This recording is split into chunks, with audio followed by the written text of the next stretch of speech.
buscar conhecimento. Não acreditem em cursos milagrosos. Não existe curso milagroso onde você vai fazer milagre. Não dá, não tem como.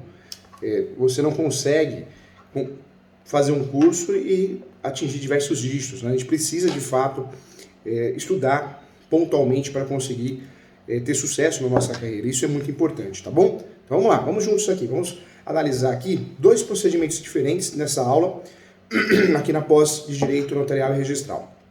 Quero falar para você que a adjudicação compulsória extrajudicial é uma novidade. Então vamos trabalhar esses 2 conceitos aqui na nossa pós de Direito Notarial e Registral para que não reste dúvida em relação à aplicabilidade do instituto correto. Nós temos então o procedimento extrajudicial de uso capião e temos o procedimento extrajudicial da adjudicação compulsória, tá?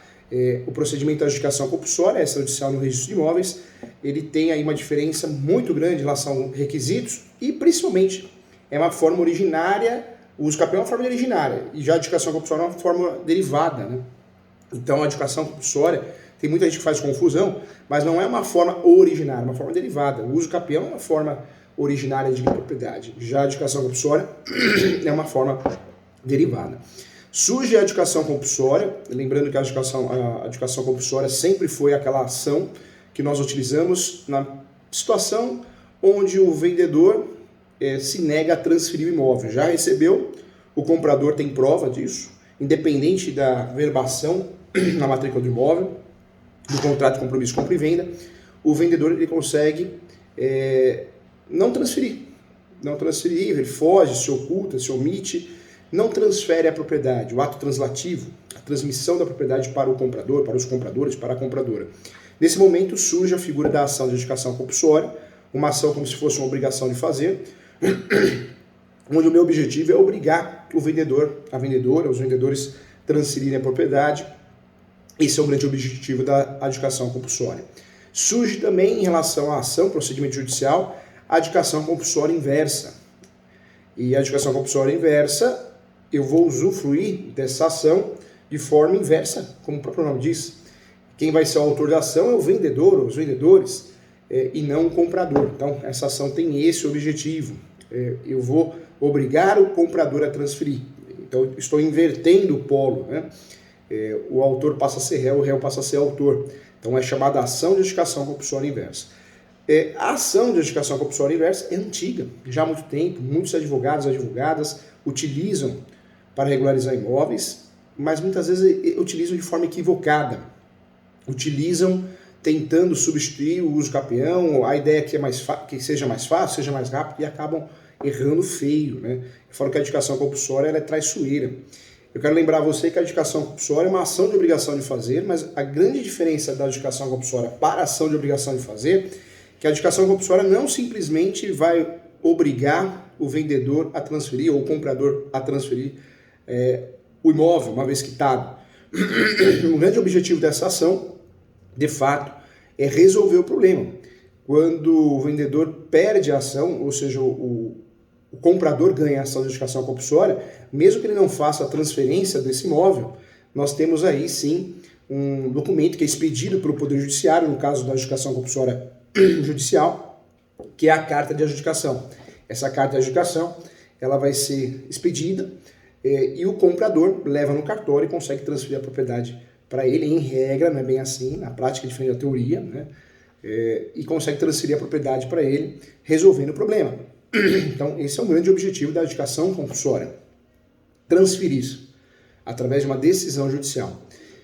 Surge na Lei 6.015/73, com a alteração e a inclusão do artigo 216b na Lei de Registros Públicos, após a consolidação da redação da Lei 14.382 de 2022, que foi promulgada em 5/1/2023. Na verdade, chegou agora, né? Saiu do forno, está quente ainda. Então, é um procedimento de regularização de imóveis novo para todos. Sensacional. É mais um procedimento. Quando nós falamos de adjudicação compulsória extrajudicial, não existe a obrigatoriedade de uma escritura pública, como acontece com o uso capião, por ser forma originária. A adjudicação compulsória extrajudicial é forma derivada. Então, nós temos a possibilidade de requerer ao cartório, através de prenotação, temos que protocolar ao cartório de imóveis competente o pedido de adjudicação compulsória extrajudicial. Lembrando sempre que eu vou pedir o registro, mas eu preciso ter e cumprir algumas regras, alguns requisitos. Eu tenho que ter prova da quitação, eu tenho que ter um contrato, seja qual for, público ou instrumento particular. Preciso ter algumas determinadas cláusulas nesse contrato. Ô, pigarrinha. Isso é muito importante, tá? Então, o objetivo da adjudicação compulsória extrajudicial é abordar, sim, questões práticas sobre o procedimento da adjudicação compulsória no cartório de registro de imóveis. Vou fazer direto no cartório, não existe a ajuda do tabelião. E enfatizando sobre a aplicabilidade na via administrativa, em virtude da extrajudicialização trazida pelo artigo 216b da Lei 6.015, que é a Lei dos Públicos. A primeira finalidade é alcançar, sim, a adjudicação compulsória extrajudicial, a definição de um direito à propriedade, antes apenas pela via judicial, quando era possível atingir a outorga necessária para a formalização do negócio jurídico, definido pela via administrativa, através de uma escritura pública de compra e venda.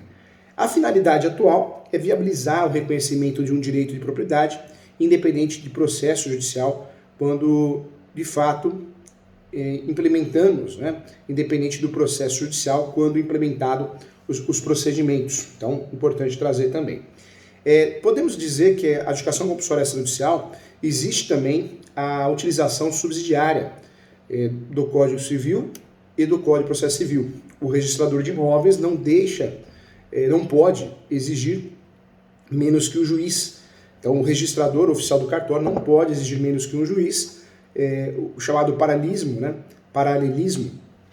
entre as vias judiciais e extrajudiciais gera aproximação das formalidades, sim, entre os procedimentos, porém, considerando que privilegiar a eleição da via da adjudicação compulsória em detrimento da via do uso capião é um dever imposto ao registrador implicitamente, conforme artigo 2º, parágrafo 2º do artigo 13 do provimento 65 do CNJ.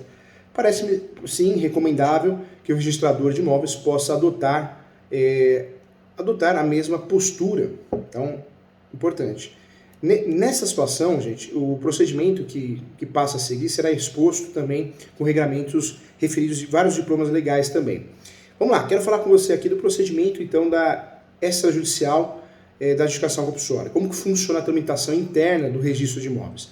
É feita uma análise via requerimento por escrito, prenotação.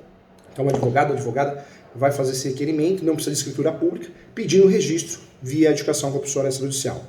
Essa análise preliminar pode dizer que é disciplinada, de fato, pelo inciso 3, parágrafo 1º do artigo 216b da Lei 6.015, a qual voltou a vigorar na promulgação que foi vetada. Tanto é que o início do projeto da adjudicação compulsória era ter a escritura pública, foi retirada a obrigatoriedade da escritura pública. Então, o texto original e o texto que foi devidamente aprovado, ele é bem diferente, hein? É bem diferente.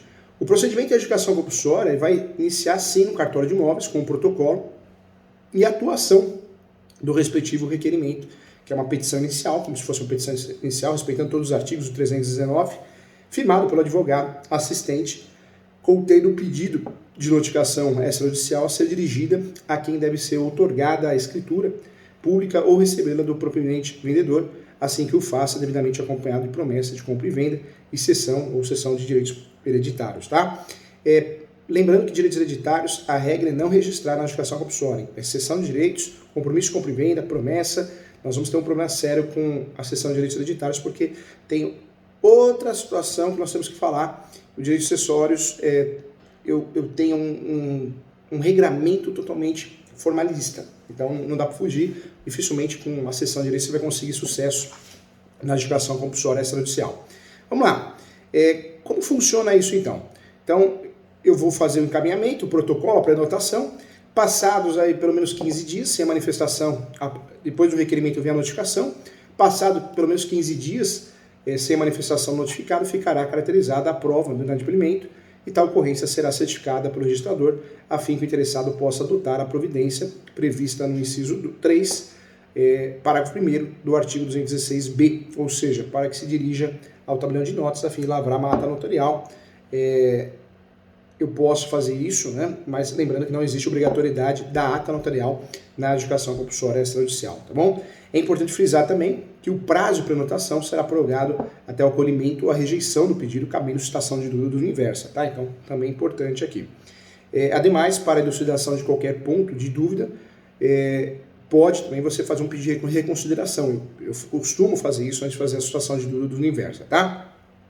Quem pode requerer a adjudicação compulsória? Então, em regra, o promitente comprador ou qualquer dos seus cessionários ou promitentes cessionários e também os seus sucessores, bem como o promitente vendedor, representado por advogado. Então, a regra é a adjudicação compulsória e a adjudicação compulsória inversa também no âmbito extrajudicial, tá? No tocante à possibilidade do promitente vendedor, se vale do procedimento que será para análise, né, para hipótese de promissário comprador, encontra mora para obtenção de título, ou seja, quando estiver criando algum óbice, a regular escrituração, tá bom? Cabe a adjudicação compulsória, que é a ação de obrigação de fazer, turbinado, eu sempre falo isso, né? O que deverá constar no requerimento? Identificação e caracterização do imóvel, com matrícula, isso tem que ter a transcrição ou inscrição, o nome e qualificação completa do promitente comprador, do promitente vendedor ou qualquer dos seus cessionários ou promissores cessionários e seus sucessores, nome, nacionalidade, profissão, CPF, RG, estado civil, regime de bens e data de casamento, qualificação completa do cônjuge também, se for o caso, domicílio e residência também. Também precisa constar no requerimento a indicação da pessoa que deverá ser notificada para a celebração da outorga, da escritura, né, que é o vendedor ou o comprador, porque eu já expliquei aqui que é possível utilizar a forma inversa. O promitente vendedor, o promitente comprador, ou qualquer dos seus cessionários também, ou promitentes cessionários ou sucessores. Também, bem como o endereço para o qual deverá ser dirigida a notificação, isso também não pode esquecer, é algo importante também. O pedido expresso de que seja deferida a adjudicação compulsória na hipótese do notificado, e também, caso não se manifeste o prazo de 15 dias úteis, contados a partir do primeiro dia, também posterior